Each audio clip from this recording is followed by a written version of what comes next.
السلام علیکم ورحمۃ اللہ وبرکاتہ۔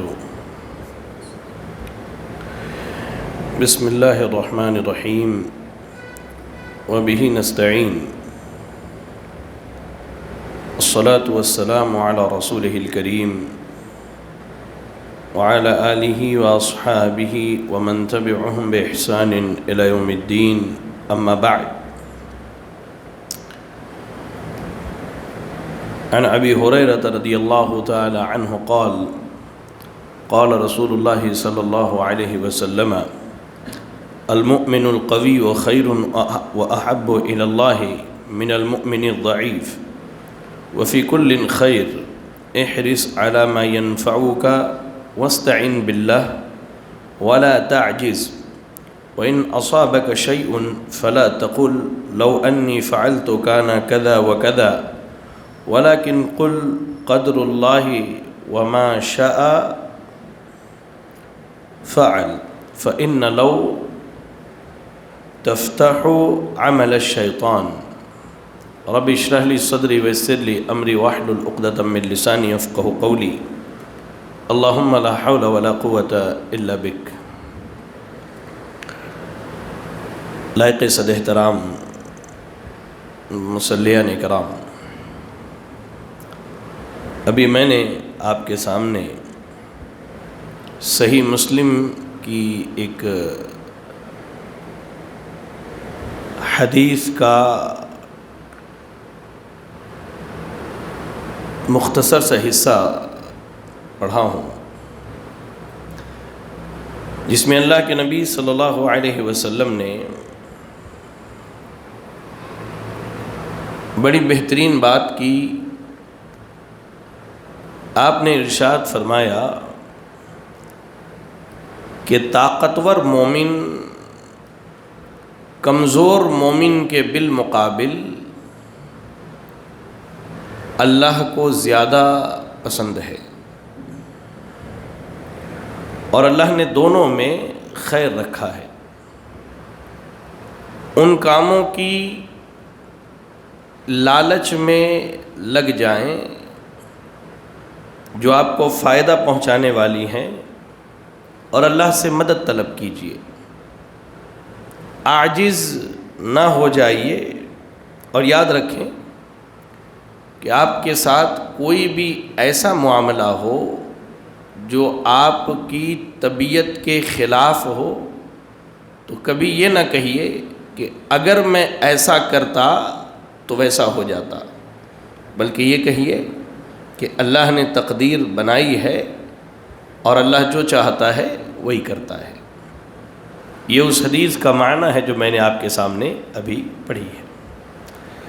دیکھیں، حدیث کے پہلے ٹکڑے میں اللہ کے نبی صلی اللہ علیہ وسلم نے کمزور اور مضبوط ایمان والوں کے فرق کو بیان کیا ہے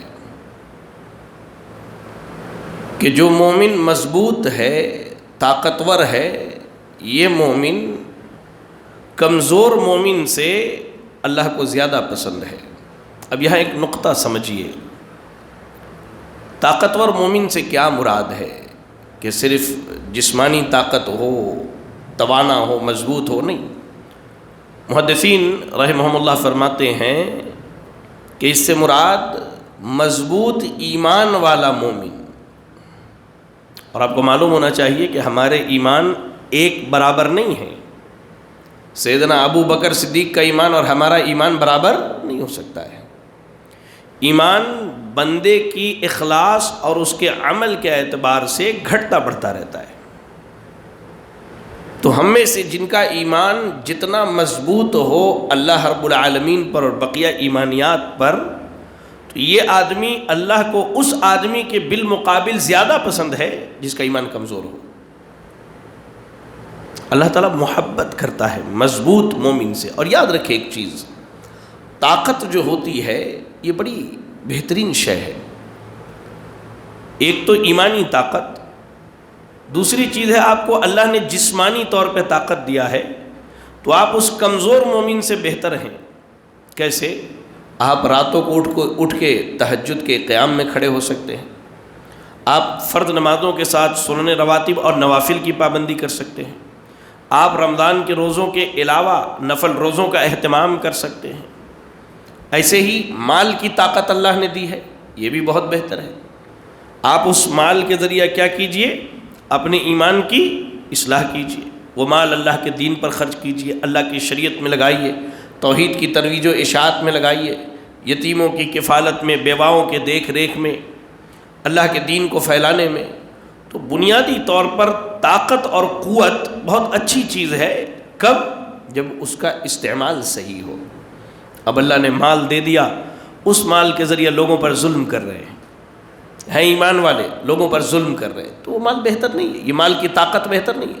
ہاں، یہی مال اگر ہمارے دنیا اور آخرت کو سنوارنے کے کام میں آتا تو بہتر تھا۔ کہا اللہ کے رسول صلی اللہ علیہ وسلم نے کہ جو طاقتور مومن ہے، چاہے وہ ایمانی اعتبار سے ہو یا جسمانی اعتبار سے، یہ کمزور مومن سے زیادہ پسند ہے اللہ کو۔ اس کے بعد آپ نے کہا وفی کل خیر، لیکن مومن کمزور ہو یا مومن طاقتور ہو، ایمان ہونے کی وجہ سے دونوں میں خیر ہے۔ ایسا نہیں ہے کہ جو کمزور ایمان مومن ہے یا جسمانی طور پہ کمزور ہے وہ اللہ کو پسند نہیں، اللہ نے دونوں میں خیر رکھا ہے۔ کیوں؟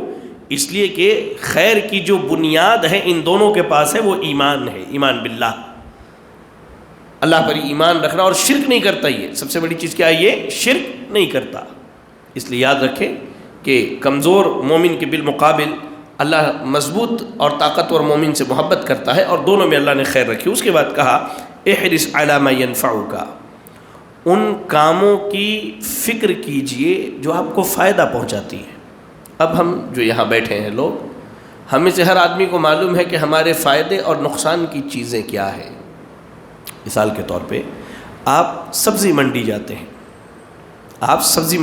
ہیں، ایک چھوٹی سی چیز خریدنے کے لیے آپ پہلے کیا فکر کرتے ہیں؟ میں جو مال لگا رہا ہوں یہ فائدے کا سودا ہے کہ نہیں ہے۔ اب ایک بندے کو فائدہ کیا پہنچائے گی؟ اس کی عبادتیں، دنیا میں بھی اور آخرت میں بھی۔ احرص علی ما ینفعک، یہ جو اللہ نے وقت دیا ہے نا، اس وقت کا صحیح استعمال اپنے لیے فائدہ ہے۔ اب وقت کی بربادی سے اپنے آپ کو بچانے کی کوشش کیا کیجئے، خاص کر کے آج موبائل فون اور انٹرنیٹ کے فتنے کے دور میں آپ دیکھیں ہر عام و خاص کے ہاتھ میں موبائل ہے، سبحان اللہ، اور وقت بربادی ہو رہی ہے۔ وہ 30 سیکنڈز کے ویڈیوز کے لیے ہم تباہ و برباد ہو گئے ہیں۔ نہیں، آپ ایک وقت مقرر کیجئے کہ آپ کو اتنی دیر موبائل استعمال کرنا ہے، وہ بھی استعمال کی حد ہونی چاہیے۔ آپ غیر شرعی چیزیں نہیں دیکھ سکتے ہیں، غیر شرعی چیزیں نہیں وہ آپ کے لیے نقصان ہے۔ بعض لوگ کہتے نہیں شیخ ہم نیوز سنتے ہیں، ہم کیا ہے کرکٹ فٹ بال کے میچز دیکھتے ہیں۔ تو میرا ایک سوال ہے، نیوز بتانے والی عورت کیا حجاب میں نقاب میں نیوز بتاتی ہے آپ کو؟ کیا اس کا دیکھنا آپ کے لیے حلال ہے؟ یا میچ کرکٹ وغیرہ کے جو میچ وغیرہ آتے ہیں، اب تو گورنمنٹ کی طرف سے اس پر بیٹنگ کروائی جاتی ہے ڈریم 11 کے ذریعہ، اب وہ جوا اور سٹے کا ذریعہ بن گیا ہے۔ دیکھ کر کے اس میں تعاون کرنا کیا یہ جائز ہے؟ گھر میں ٹی وی سیریل دیکھتی ہیں خواتین، اللہ اکبر، کیا وہ جائز حلال ہے ان کے لیے؟ نہیں ہے۔ تو یہ وہ کام نہیں ہے جس سے آپ کا فائدہ ہوتا ہے۔ مومن کون ہے؟ مومن کون ہے؟ اس کے بارے میں اللہ کے نبی صلی اللہ علیہ وسلم نے فرمایا کہ ترکہ ما لا یعنیہ، وہ تمام کام وہ چھوڑ دیتا ہے جس میں اس کا فائدہ نہیں ہے۔ مومن ہمیشہ الکیس من دان نفسہ، اس کو اپنے آپ کی فکر لگی رہتی ہے کہ یہ جو وقت ہے میں اس کو کیسے یوٹیلائز کر کے اپنی آخرت کو سنوار سکتا ہوں، اپنی آخرت کو بنا سکتا ہوں۔ احرص علی ما ینفعک، یہ زندگی کا اصول بنائیے کہ زندگی بھر اس فکر میں ہوں گے کہ میں وہ کام کروں جو میرے دین اور دنیا کے فائدے کا سبب ہے۔ واستعن باللہ، ہاں اللہ سے مدد طلب کیجیے۔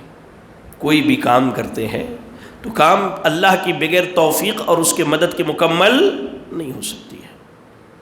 آپ وقت بچاتے ہیں، عبادت میں لگاتے ہیں۔ آپ دیکھیں نماز جب ختم ہوتی ہے تو ہم جو دعائیں پڑھتے ہیں اس میں ایک دعا کیا پڑھتے ہیں؟ اللہم اعنی علی ذکرک و شکرک و حسن عبادتک۔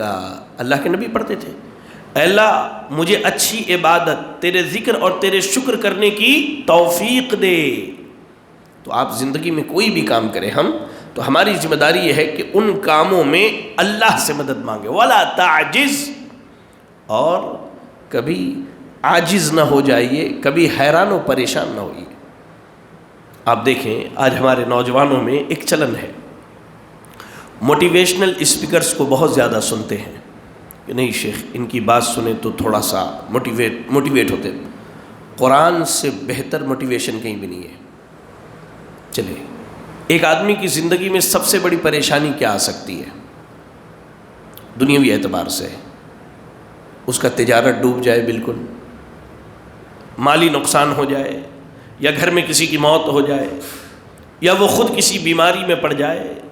ان تمام پریشانیوں کے باوجود آپ ایک چیز یاد رکھیں کہ آپ کا رب آپ کے ساتھ ہے۔ میں سمجھتا ہوں اس سے بہتر موٹیویشن اور کیا ہو سکتا ہے؟ اللہ کے نبی صلی اللہ علیہ وسلم اور سیدنا ابوبکر صدیق رضی اللہ تعالی عنہ غار ثور میں کہا کہ کوئی جھک جائے اپنی قدم کی طرف دیکھے تو ہم نظر آ جائیں، تو اللہ کے نبی نے کیا کہا؟ لا تحزن ان اللہ معنا، ابوبکر گھبرائے نہیں، اللہ ہمارے ساتھ ہے۔ تو آپ کبھی بھی زندگی میں عاجز نہ ہو جائیے، کسی چیز سے پریشان نہ ہوئیے۔ یہ پریشانیاں وقتی ہیں، وقت کے ساتھ یہ ختم ہو جائیں گی۔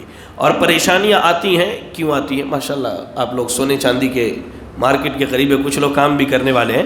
جب آپ کے سامنے کوئی چیز بالکل، کوئی سونے کی کوئی زیور یا چاندی کا کوئی سامان بالکل گندے حالت میں لایا جائے تو آپ اسے کیمیکل میں ڈال کے اس کی صفائی کرتے ہیں۔ تو جب بندوں کے گناہ زیادہ ہو جاتے ہیں تو اللہ تعالیٰ آزمائش کے ذریعے ان کے گناہوں کو مٹاتا ہے۔ یا آزمائش کے بارے میں ایک اور چیز جان لیجئے، اللہ کے نبی صلی اللہ علیہ وسلم فرماتے ہیں، صحیح حدیث کے الفاظ ہیں، اللہ نے ایک بندے کے لیے یہ مقام رکھا ہے اتنا اونچا، لیکن اس کا عمل اس کو یہیں تک پہنچاتا ہے، اس کا عمل یہیں تک ہے۔ تو اب یہ گیپ کیسے پورا ہوتا ہے؟ اللہ تعالیٰ اس کو آزماتا ہے یہاں تک کہ یہ آزمائش میں اللہ سے راضی ہو جاتا ہے، اللہ لا کے اسے اس کے مقام پر بٹھا دیتا ہے۔ تو کبھی زندگی میں پریشان نہیں ہونا ہے۔ پوری دنیا آپ کا ساتھ چھوڑ دے۔ ایوب علیہ السلام کی زندگی کو دیکھیے، 18 سال بیمار تھے، ایک دو دن نہیں، 18 سال۔ بیوی چلی گئی، بچے چلے گئے، قوم والوں نے چھوڑ دیا، بستی کے باہر نکال دیا، لیکن توکل تھا اللہ پر، بھروسہ مضبوط تھا کہ میرے رب کی طرف سے ہے، وہی ٹھیک کرنے والا۔ ایک وقت آیا، اللہ نے شفا بھی دی، اللہ نے مزید نعمتوں سے نوازا، تو کہا ولا تعجز، کبھی عاجز نہ ہو جائیے، کبھی پریشان نہ ہو زندگی میں۔ اور ایک اہم مسئلہ، آپ زندگی میں کوئی کام کرتے ہیں اور اس کام میں آپ کو کوئی تکلیف آتی ہے، آپ چاہتے ہیں کہ میں یہ کام کروں لیکن یہ کام بگڑ جاتا ہے، اس وقت ہم کیا کہتے ہیں؟ میں نے اگر یہ راستہ نہ اختیار کر کے یہ اختیار کیا ہوتا تو یہ کام ہو جاتا۔ نہیں، آپ اس راستے پر بھی جاتے تو نہیں ہوتا، اس لیے کہ اللہ نے اس کو ہونا لکھا ہی نہیں تھا، اور اللہ ہونا لکھ دے، اب کیا بھی راستہ اختیار کیجیے آپ وہاں تک پہنچ جاتے ہیں۔ لیکن ہوتا کیا ہے، ہم جو یہ اگر لگاتے ہیں نا، کہ اگر ایسا کرتا تو یہ ہو جاتا، اگر یہ ہوتا تو ہم وہ کر لیتے، ایسا کبھی نہیں بولنا۔ بلکہ زندگی میں کوئی بھی تکلیف، پریشانی، معاملے میں بگاڑ جو بھی آئے، ایک ہی بات کہو، بھائی یہ میرے رب کا فیصلہ ہے، میں اس سے راضی ہوں، یہ میرے رب کا فیصلہ ہے، میں اس سے راضی ہوں۔ یہ مومن کی صفت ہے۔ مومن اگر مگر نہیں کرتا، اس لیے کہ اب جہاں آپ نے یہ کہا کہ اگر میں یہ نہ کر کے وہ کرتا، تو اب یہاں سے شیطان آپ کے پیچھے لگ جاتا ہے، اور شیطان چاہتا کیا ہے؟ آپ اللہ کے نافرمان ہو جائیں۔ اب ایک وقت کے بعد اگر مگر کرتے کرتے بندہ کہاں پہنچتا ہے معلوم ہے؟ یار میں ہی اللہ کو ملا ہوں، نعوذ باللہ، اس طرح کی کلمات کہتا ہوں، میں ہی اللہ کو ملا ہوں، میرے ساتھ ہی یہ پریشانی، میرے ساتھ ہی یہ مصیبت۔ شیطان یہی تو چاہتا ہے کہ ہم اللہ کے نافرمان ہو جائیں۔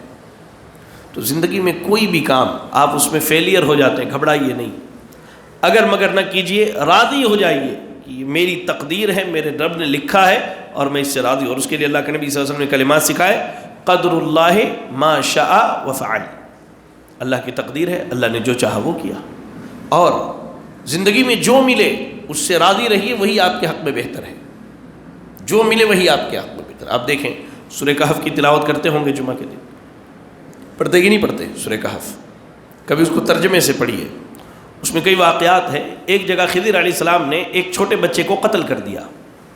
تو سیدنا موسیٰ کہتے ہیں اقتلت نفسا زکیۃ بغیر نفس، بھائی کوئی جرم نہیں اس کا، کوئی قصور نہیں، آپ نے کیوں اسے قتل کر دیا؟ بعد میں خضر علیہ السلام نے بتایا کہ اس کے ماں باپ پکے ایمان والے ہیں، لیکن بڑے ہونے کے بعد اس بچے کی محبت میں آ کر کے وہ کفر میں پڑ جاتے جو اللہ کو پسند نہیں. تو وقتی طور پہ بچے کا قتل یا بچے کی موت بہت نقصان دہ ہے، بہت تکلیف دہ ہے، لیکن اس کا بعد کا جو فائدہ ہے، ماں باپ کے ایمان کی حفاظت ہو جانا، یہ کتنا بڑا مسئلہ ہے یہ بتائیے. تو اللہ تعالیٰ جو دے رہا ہے وہ بھی خیر ہے، اور جو نہیں دے رہا ہے وہ ہمارے لیے خیر ہے. اس پہ ہمیشہ راضی رہیے آپ تقدیر پر.